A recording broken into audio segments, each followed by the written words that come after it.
nós temos aqui uma menção tremenda do quê? Do arrebatamento. Ele vai voltar para quê? Não se esqueça de se inscrever no canal e ativar o sininho para receber todas as novidades. Deus te abençoe. Nos planos de Deus, quando Ele cria céus e terra, quando Ele cria antes da fundação do mundo, Ele na criação dos céus e da terra incluía você. Havia uma morada para você. Jesus, quando diz assim, na casa do meu pai há muitas moradas, filhos, tem lugar no céu para vocês. Há uma esperança onde vocês podem habitar com Deus na casa dele. Isso é tremendo. Tem lugar para vocês. Para você que está me vendo, que está aflito, eu quero consolar você dizendo, na casa do meu pai há muitas moradas. Tem um lugar lá te esperando. E ele vai dizer assim, se não for assim, eu vou-lo teria dito. Se não fosse assim, eu vou-lo teria dito. Ele quer consolar os discípulos dizendo assim, eu tenho certeza do que eu estou falando. Estas palavras são fiéis e verdadeiras. Vocês não serão deixados aqui. Vocês não ficarão sem destino. Não serão entregues à sorte, ao acaso e à deriva. Essas palavras são verdadeiras. Há um lugar especial preparado para vocês. Deus também está nos consolando dizendo, não somos obras do acaso, não estamos aqui, meu irmão, vivendo uma vida cíclica sem propósito. Se não fosse assim, Ele vô-lo teria nos dito. Ou seja, Ele está dizendo que nós fazemos parte de uma linda história, que tem começo, meio e fim, e o fim dela termina, converge na redenção dos justos, habitando em novos céus e nova terra com o Senhor. Isso é fantástico. Eu estou dizendo a verdade a vocês, eu tenho certeza disso. Então não precisa temer os reveses dessa vida e como ela vai terminar. Saiba que há moradas para você. Então ele vai dizer,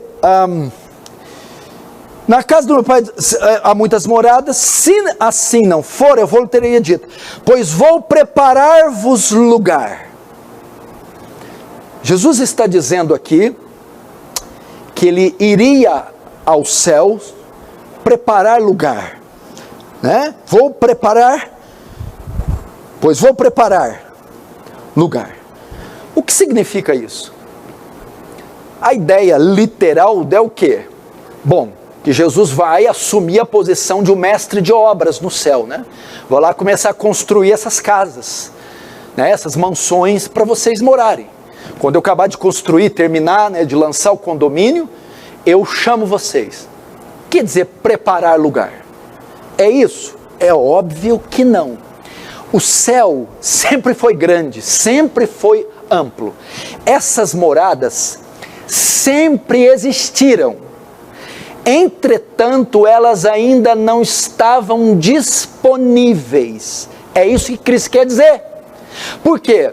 Por causa do nosso pecado, nós não tínhamos permissão para estar diante de Deus, nem para habitar no lugar santo, nem para pisar em seus átrios.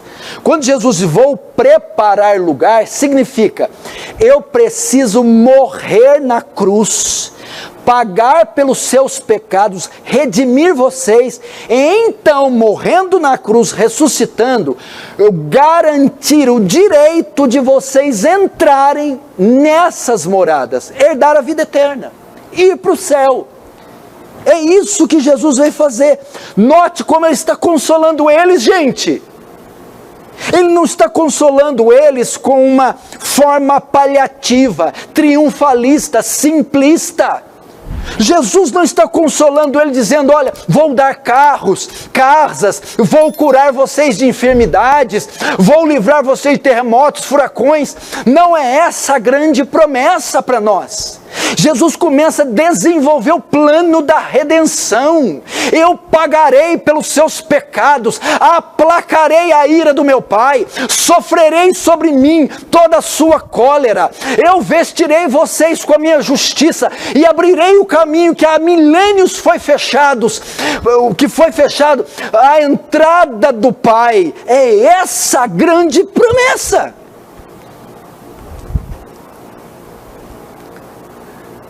E Jesus está nos consolando com isso. Isso é tremendo. Aí o que ele diz? Verso 3. E quando eu for e preparar lugar, note, ele não foi para ficar lá para sempre. Foi só uma reunião que ele foi fazer. Quando ele for e preparar lugar, o que significa isso? Olha só, gente. Quando ele morrer na cruz, como sacrifício santo em nosso lugar, como expiação pelos nossos pecados. Irmão, a palavra redenção era usada nos tempos do Novo Testamento como pagamento de uma dívida para pôr em liberdade um escravo. Havia escravatura na época de Jesus. Então, para você libertar aquele escravo, você pagava um valor.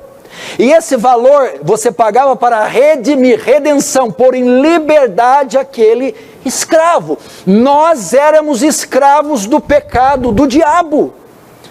Nós não tínhamos direitos de ter acesso a Deus. Éramos filhos da ira. Então Jesus, com o seu sangue na cruz, ele paga com a moeda mais valiosa, ele paga pelo nosso resgate, pelo nosso direito de herdar a vida eterna e adentrar estas mansões. Ou seja, então quando eu morrer na cruz, quando eu quitar os vossos pecados, quando eu for sepultado como prova que eu morri, quando eu ressuscitar no terceiro dia e não haver um vestígio que eu ainda esteja morto, e quando eu subir aos céus, consumando a obra da redenção, então eu voltarei outra vez. Ele diz aqui, quando eu for vos preparar lugar, voltarei. O que Jesus está querendo dizer aqui? Depois da sua morte, ressurreição e ascensão, ele promete que ele promete, deixa eu ver se, ok, ele promete retornar. Nós temos aqui uma menção tremenda do quê? Do arrebatamento. Ele vai voltar para quê? Ele vai voltar para buscar a igreja. Agora, tendo pago a dívida, ele voltará, mas voltará para quê? Para nos tomar desse mundo, para nos livrar desse mundo. Isso ele fará na forma do arrebatamento.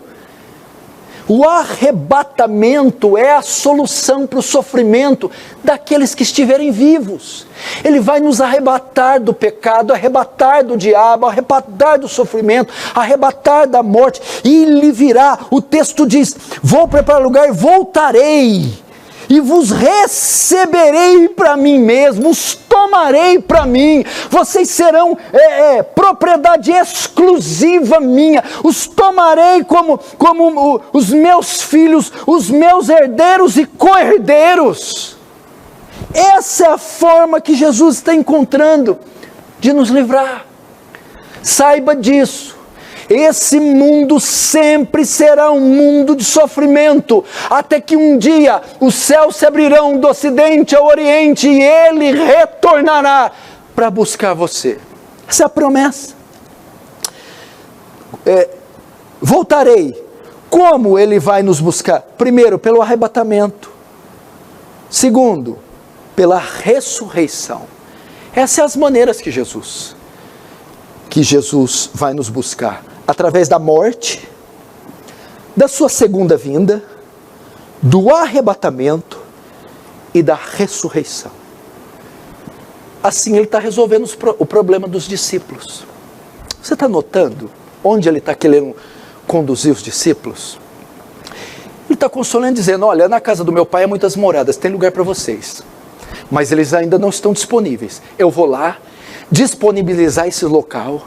Quando eu disponibilizar, eu volto. A segunda gloriosa vinda de Jesus. Mas volta para quê? Para que onde eu estou, glorificado, corpo incorruptível, novos céus e nova terra, estejais vós também. Buscar, arrebatar.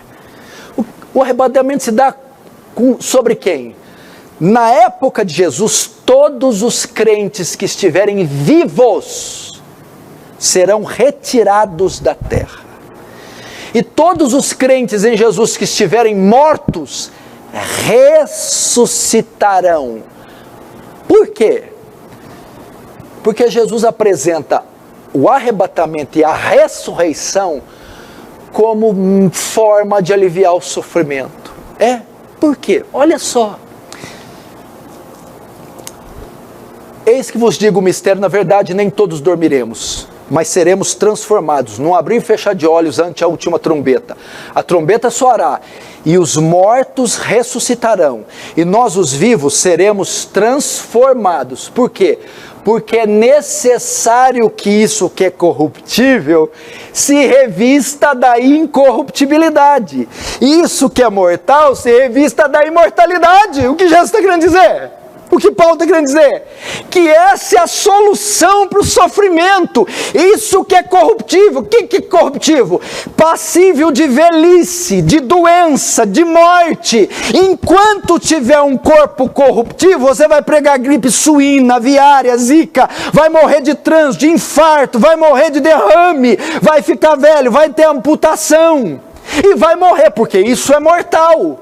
Então a solução para o corruptível deixar de ser corruptível e para o mortal deixar de ser imortal é a ressurreição, é o arrebatamento, ou seja, novos céus e nova terra, é o retorno glorioso dele.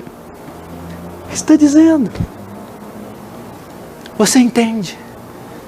Por mais que ele te cure aqui, você voltará a ficar doente. Por mais que ele perdoe o pecado aqui, você pecará outra vez. Por mais que ele solucione um problema, você encontrará outros. Agora, quando ele diz aqui, quando eu for abrir o caminho, comprar o direito de vocês herdarem a vida eterna, então eu volto, e quando eu volto, eu transformo esse corpo doente, eu transformo esse corpo mortal, eu transformo o ressentimento, o rancor, a dor, o desequilíbrio em algo imortal, em algo incorruptível. O que é incorruptível?